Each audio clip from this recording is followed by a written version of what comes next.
Marami naman talagang, ano 'no, maraming paraan para manatiling masaya ang, isang, relasyon.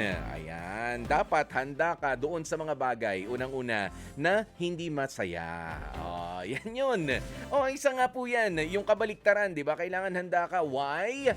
Oo, kailangan kasi yung acceptance na sa isang relationship meron talagang mga bad days. Ayan, meron talagang mga problema na darating, but of course, hindi ka naman magfo-focus doon. O nire-recognize mo lang na hindi laging masaya lang. Kailangan nire-recognize mo para maging masaya kayong dalawa na mayroong mga problema darating along the way.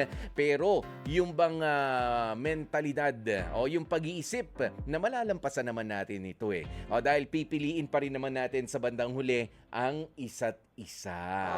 Yun yun. Kung papaanong na-maintain ang saya ni jowa at ni partner sa isang relasyon